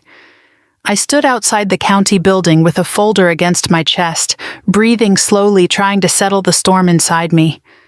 Today wasn't the courtroom showdown, not yet, but it was the first formal confrontation. The first time all of us would be in the same room with a neutral mediator and a table full of evidence. It felt like the beginning of the end. A car door slammed behind me. I turned to see Melissa climbing out of Dad's SUV. Her eyes looked swollen from crying mascara smudged beneath them like faint bruises. Jason followed behind, avoiding my gaze, his hands jammed deep into his coat pockets. Mom and Dad walked in silence, their usual air of authority replaced by a weary heaviness. When Mom saw me, she hesitated as if she wanted to reach out, but my glare stopped her in place. Grandpa arrived next, stepping out of my car with a firmness I hadn't seen in years. His presence alone made my parents straighten subtly like they were children again, and he was the one who decided whether they'd behaved. We walked inside without speaking. The mediation room was simple round table stack of bottled water legal pads, a white noise machine humming lightly to provide privacy. Sophia sat at the far end arranging her notes. She nodded to me as I entered. The mediator, a calm woman in her 60s with silver hair and an unreadable expression, gestured for everyone to sit. "Thank you all for coming," she said. "Today's goal is to discuss the contested ownership of the Alder Lane property and determine whether an agreement can be reached before this proceeds to a full court hearing." Her voice was steady neutral, like she'd said these exact words 1,000 times. I sat beside Sophia. Grandpa sat at my other side. Across from me sat my parents and Melissa. Dad's posture was rigid. Mom's fingers trembled. Melissa avoided my eyes entirely. The mediator folded her hands. "We will begin with the petitioner. Claire, can you briefly summarize your position?" My heart pounded, but my voice surprised me, steady, controlled, resolute. My grandfather gifted $450,000 to my parents with explicit written instructions that it was for a home to be purchased in my name. Instead, they used that money to buy a home in my sister's name, without my knowledge, without my consent, and then refinanced that property to take out additional loans. They misrepresented the purpose of the funds and misappropriated a gift that was meant for me. Melissa winced. Dad's jaw locked. Mom's chin quivered. The mediator nodded. "And your goal, I want the house transferred back to me," I said, "or sold with full proceeds going to me as originally intended." "Thank you." The mediator turned to my parents. "Charles, Anna, your response." Dad straightened, clearing his throat. His voice was low-contained, but the strain was unmistakable. "We admit the money came from my father," he said. "We admit the house was purchased in Melissa's name. But we dispute the idea that this was theft. We believed we were doing what was best for the family. Melissa was struggling emotionally, financially. Claire had moved to Seattle, wasn't planning to stay in Oregon, and at the time we believed she didn't need the house." My blood simmered. I clenched my hands beneath the table. Dad continued. "We intended to repay the money. We were trying to keep the family afloat." Sophia cut in smoothly before I could react. "Intent does not negate misappropriation. Your email explicitly acknowledges the money was meant for Claire and you chose not to tell her. That alone constitutes fraudulent diversion." Dad bristled. We were trying to protect her by stealing from her, Sophia asked. Mom flinched visibly at the word. The mediator lifted a hand gently. Let's keep our tone constructive. She turned to Melissa. Melissa, would you like to share your perspective? Melissa's shoulders hunched, her fingers wringing the hem of her sleeve. I never wanted any of this, she whispered. I didn't ask for Grandpa's money. I didn't ask for the house to be about me. She glanced at me, eyes glossy. I didn't know how to tell you, Claire. I was afraid. I knew you'd hate me. And things kept getting worse. Jason's business failed. The loan spiraled. And I didn't know how to undo any of it. Her voice cracked, tears slipping down her cheeks. It was supposed to be temporary, she said softly. But then everything collapsed. And now the house is drowning in debt, and the bank is calling every day, and no matter what we do, it feels like we're already ruined. Silence filled the room. For a moment, a brief, painful moment, I felt the echo of the sister I once trusted. But it didn't erase what she'd done. The mediator looked at Sophia. Given the foreclosure status, what remedy are you proposing? Sophia slid a document across the table. Full transfer of ownership to Claire Hartman, with Claire taking control of foreclosure negotiations. Claire will assume full responsibility for settling the mortgage or arranging sale because the property was intended for her. Dad scoffed. She wants to take the property without the debt. I glared at him. You created the debt. You and Melissa, not me. Jason finally spoke, voice strained. She's right. All heads turned toward him. Jason looked exhausted but resolute. The loan was my idea. I pressured Melissa. Claire shouldn't be punished for our mistakes. Melissa jerked her head toward him, shocked. Jason, don't do this. But he kept going. I'm tired of lies. This is the truth. And Claire deserves the house. We stole it from her. Dad shot him a furious look, but Jason didn't back down. The mediator exhaled, glancing between all of us. It seems clear that responsibility for the debt lies with Melissa and her spouse, not Claire. Mom buried her face in her hands. Dad muttered, "This is unbelievable." The mediator continued, "Given the overwhelming documentation, I believe Claire's proposed remedy is reasonable. The house is transferred to her. Melissa and Jason remain financially responsible for the refinancing loan." The color drained from Melissa's face. "We can't afford that. It would destroy us." I steadied myself. My voice was softer when I spoke again. "Melissa, I'm not trying to destroy you, but I'm not sacrificing myself to save you either. I won't be erased from my own life." Tears streamed down her cheeks. "Please, Claire, please don't make us do this." I inhaled. My heart ached. My anger burned low and steady. "You made choices," I said quietly. "And choices have consequences." The mediator folded her hands. "Is the family willing to sign the agreement voluntarily? If not, this will proceed to court, and based on the evidence, the outcome will almost certainly favor Claire." Dad leaned back, eyes narrow, calculating. I recognized that look. It was the same look he used when he realized he'd lost an argument but didn't want to admit it. Mom sobbed softly beside him. Melissa whispered, "I can't lose everything." Sophia's voice cut through the tension. "If you don't sign today, foreclosure will resume and you will lose everything. But if you sign, you have time. You won't lose your home tomorrow." Jason nodded. "She's right, Mel. Sign it." Melissa looked at me, pleading one last time. "Why are you doing this?" she whispered. "Because you never thought I would fight back. Because you assumed I'd sacrifice myself again. Because you believed I was strong enough to lose what was mine quietly." Out loud, I said simply, "Because the house was meant for me." Silence stretched. Then Melissa picked up the pen. Her hand trembled.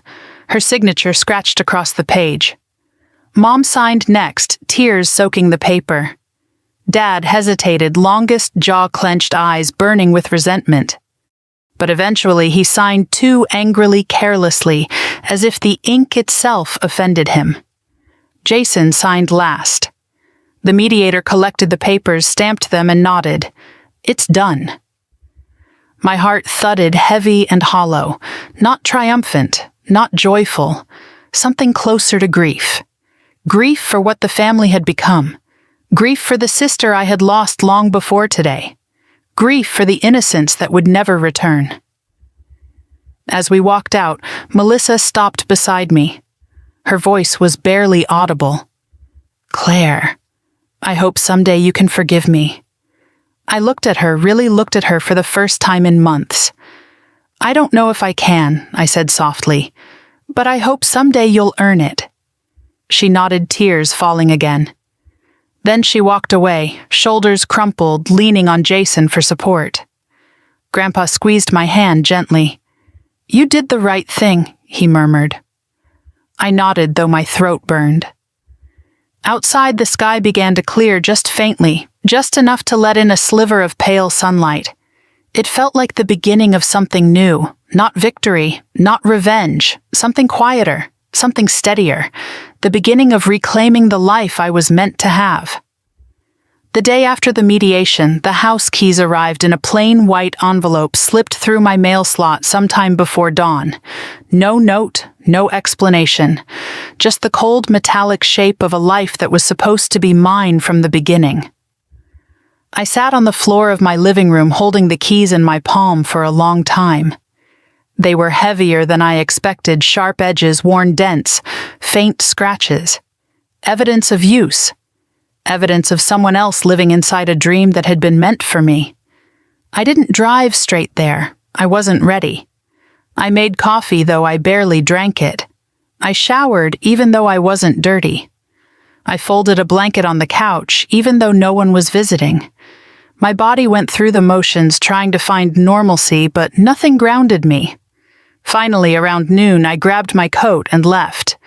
The drive to Alder Lane felt surreal, like I was stepping into a memory I'd never been allowed to form. The houses grew larger, yards, manicured driveways lined with sleek cars. It was the kind of neighborhood people worked decades to reach. The kind of neighborhood my sister had been gifted through deception. And now I was about to reclaim it. When I pulled up to the house, I stayed inside my car for a moment, staring at the sage green siding, the wraparound porch, the tall cedar trees whispering overhead. It felt familiar and foreign all at once, like meeting a relative for the first time. Something in me recognized it, as if I had always been meant to live here. I stepped out of the car and walked up the stone path. Each step felt like reclaiming a piece of myself. At the door, I hesitated. My reflection stared back at me through the window, hair pulled back, eyes steady, jaw set. I barely recognized the woman who had sat at her family's dinner table just a week ago. I pressed the key into the lock. It clicked. The door swung open. The smell of Melissa's perfume hit first vanilla and sandalwood, faint, but lingering. Boxes were stacked in the foyer, some open, some still taped shut.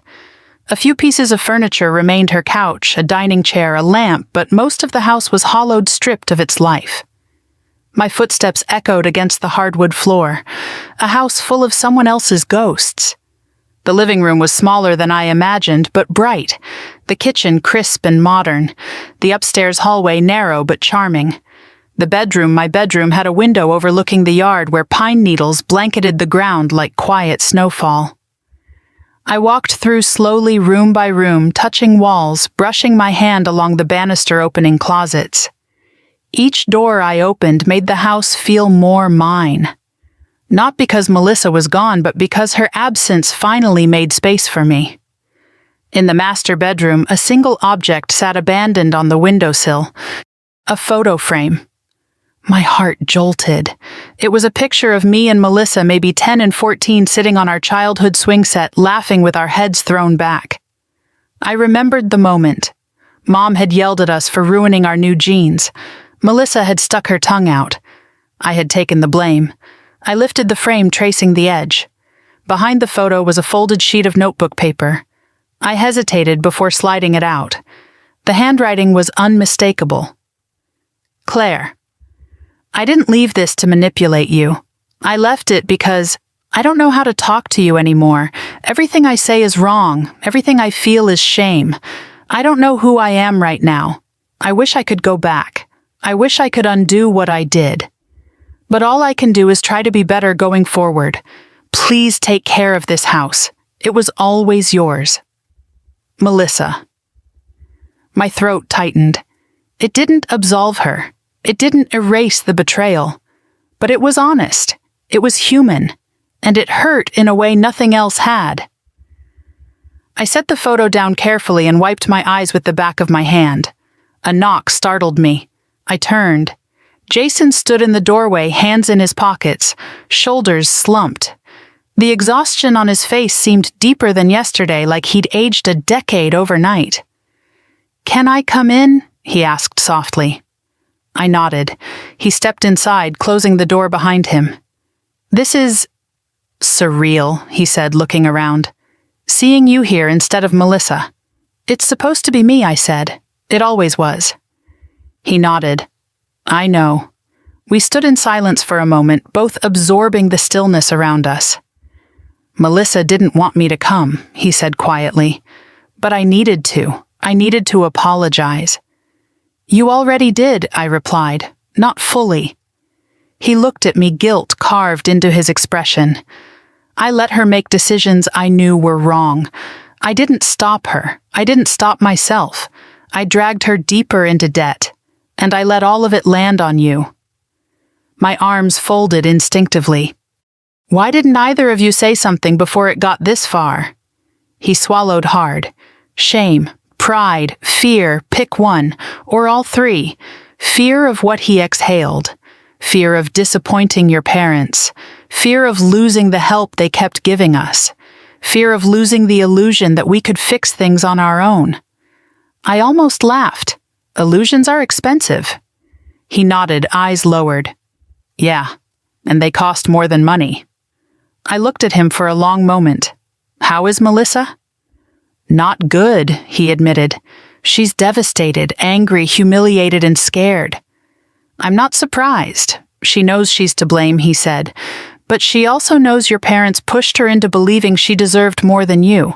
It's complicated. It always is." He hesitated, then asked, "Do you want a relationship with her again?" Someday, I didn't answer right away. I looked around the room at the sunlight filtering through the window at the empty spaces waiting to be filled at the home that held both betrayal and possibility. "I don't know," I said honestly. "I want peace. But forgiveness, that takes time."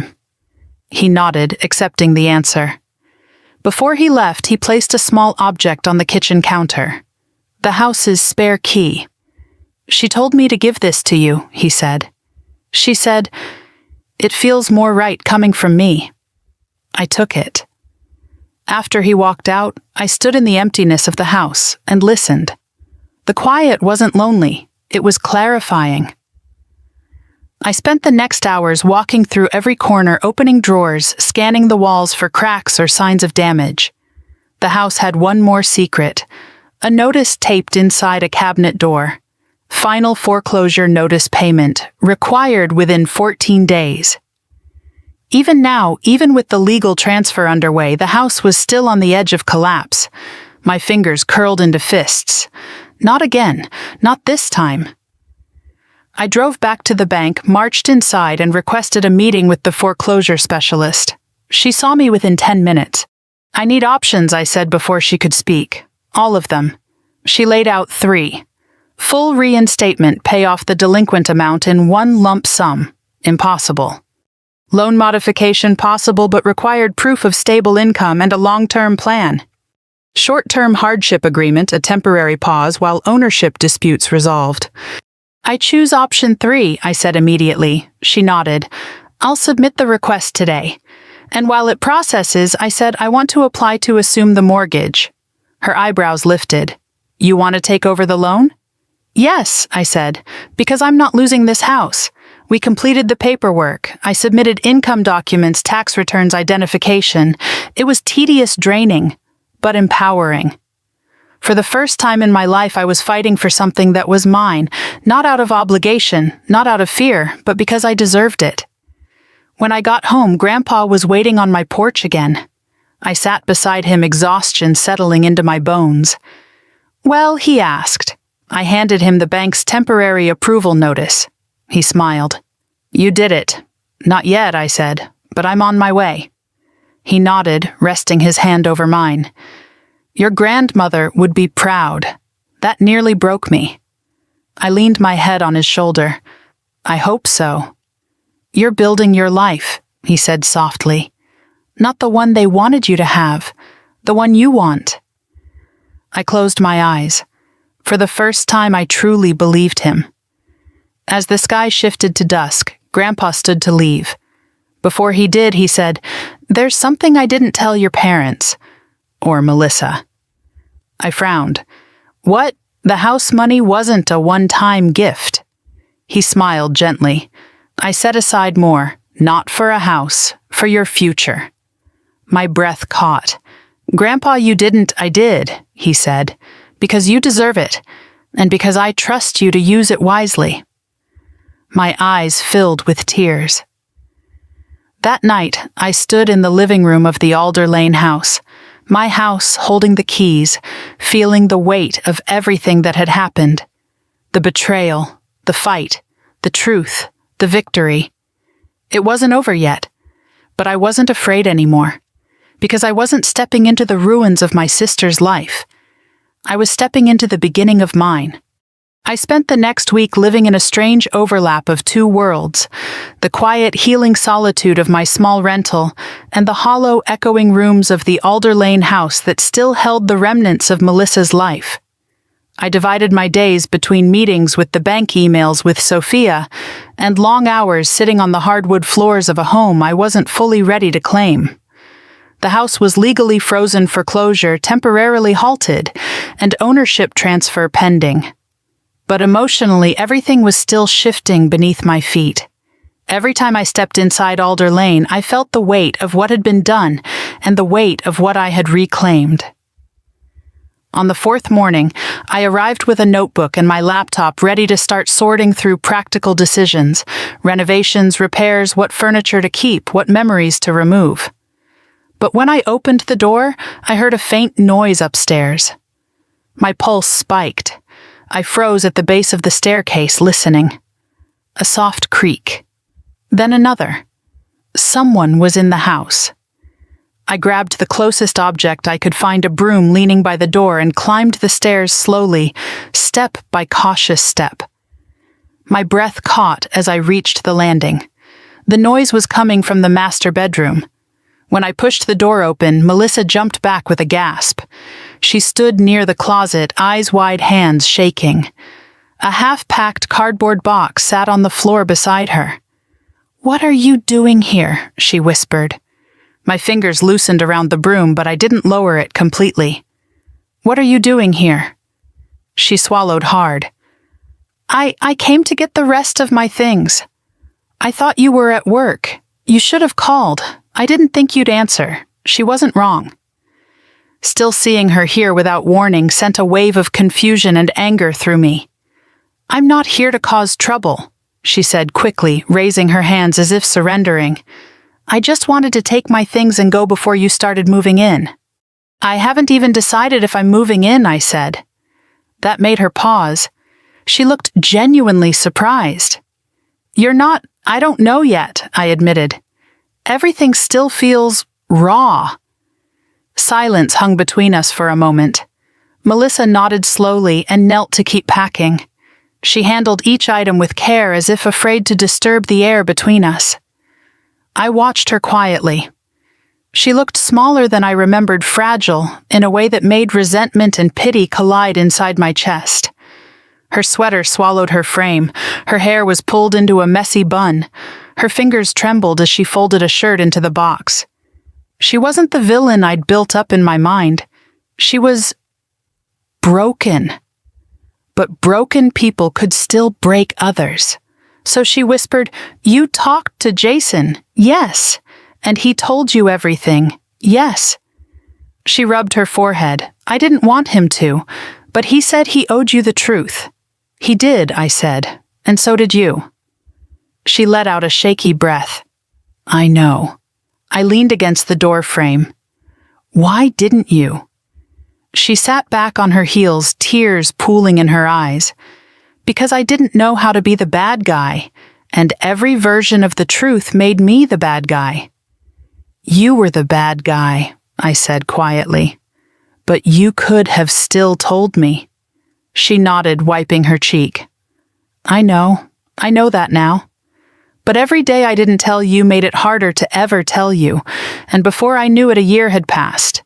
And then another lie, and another, and the house became this thing I couldn't let go of without admitting I'd stolen it. You did steal it. She nodded miserably. I folded my arms, exhaling slowly. Why did you think you deserved it more than me? She looked up sharply, panic flashing in her eyes. I didn't. I swear I didn't. I was drowning Claire. I was losing Jason. We had bills stacked to the ceiling. He couldn't find work. I couldn't get hours at the school.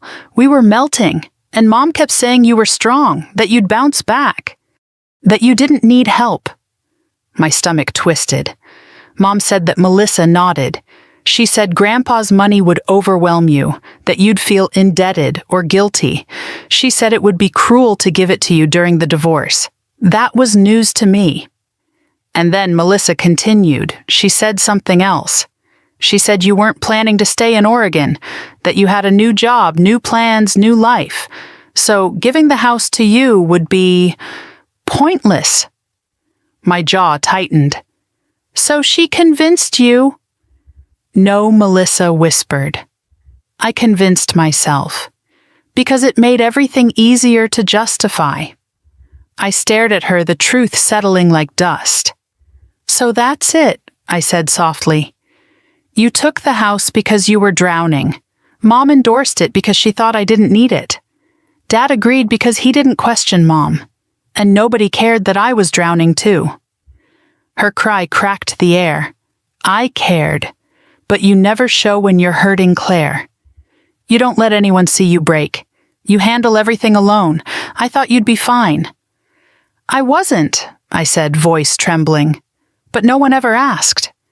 Tears streamed freely down her cheeks now. She covered her face with her hands. I'm sorry, she whispered again. I know it doesn't fix anything. I know sorry isn't enough. But it's all I have. I sat on the edge of the bed, letting the silence expand. I was still angry, still hurt, still betrayed. But some part of me, small and reluctant, felt the ache of her words. You know what hurts the most, I finally said. It wasn't the house, or the money. It was the fact that everyone assumed I didn't matter. Her head lifted slowly, eyes red. You matter. You always mattered. We were just blind. I swallowed hard. That blindness cost me everything. She nodded. I know. We sat there for a long moment, no shouting, no accusations, just two sisters in a room full of ghosts. Then she stood, closing the last box. I'm leaving, she whispered. Jason's already packed the car. We're moving into a small apartment near his work, starting over. She paused, voice breaking. I don't expect forgiveness. Not now. Maybe not ever. But I hope someday you'll remember that I loved you, even when I was horrible at showing it. I didn't answer. She walked toward the door, gripping the box, tears slipping down her cheeks. Before she left, she paused again. Claire. I looked up.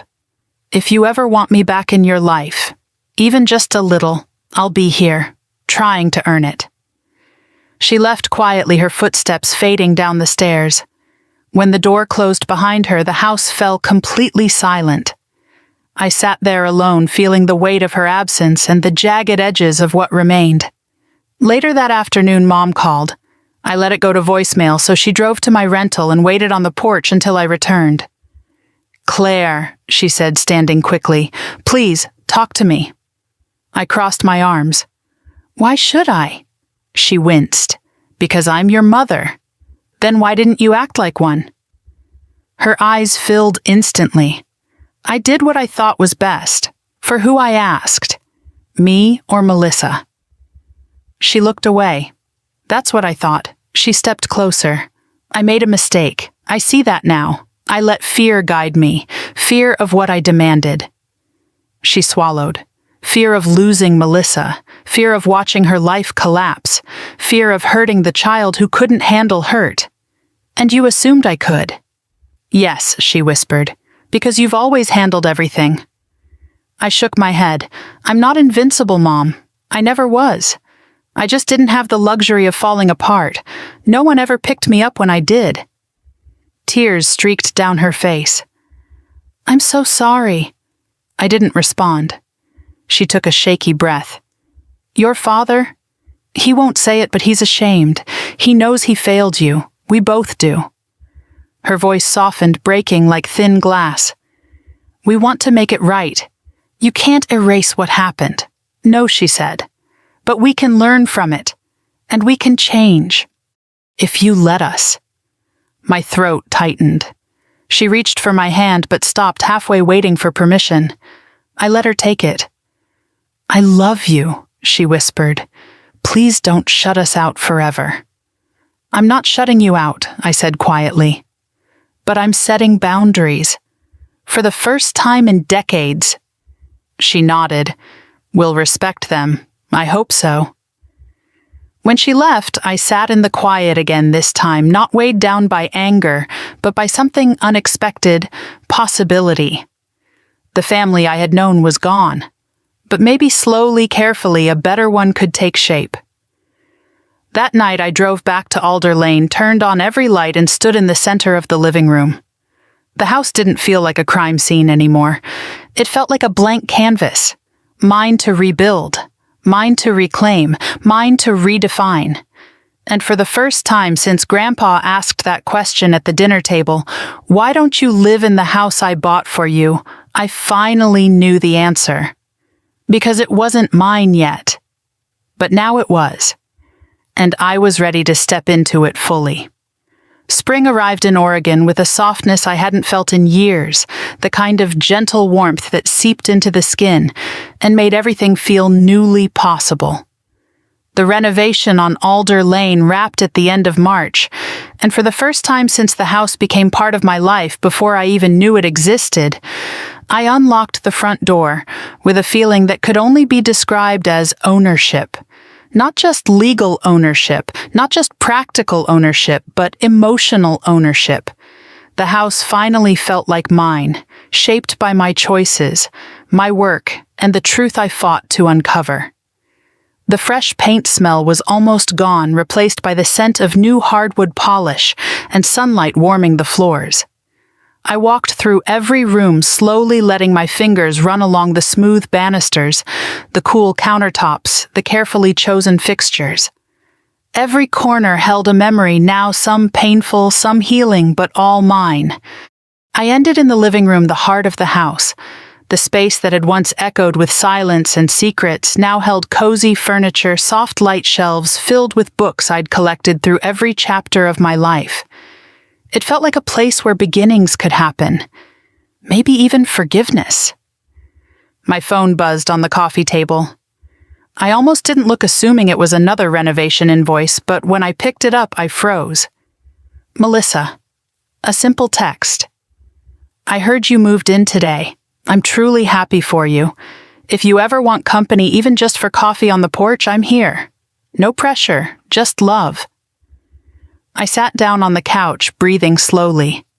Her message didn't sting the way her words used to, and it didn't feel manipulative or needy. It felt earnest, quiet.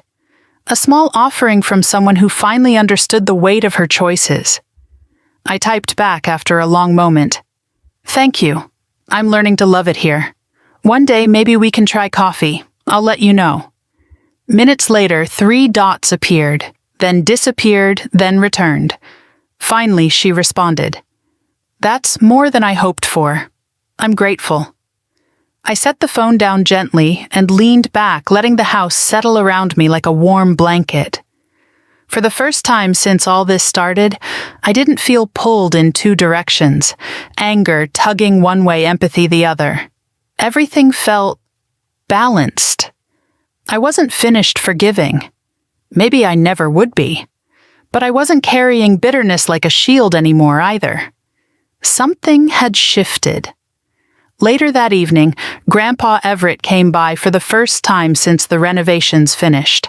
He insisted on walking up the steps without help, even though his cane thumped against each stair. "Worth every dollar," he said as he stepped inside, his eyes scanning the entryway. "Looks like a real home." "It is," I said quietly. He placed a hand on my shoulder, his grip warm and steady despite his age. "You earned this, Claire. Not because of the money. Money is easy. You earned it because you fought for yourself. You didn't let lies win." I swallowed a lump in my throat. "I didn't win alone." "No," he agreed, "but you chose the higher road. That's what matters." He moved into the living room, taking in every detail, nodding with approval. Then he lowered himself into the armchair I'd picked specifically for him, a soft leather recliner that matched the room and supported his back. "You didn't have to buy that," he said, touching the armrest. "I wanted you to have a place here," I replied. "A real place." His smile deepened the wrinkles around his eyes. "Then I suppose I'll visit more often."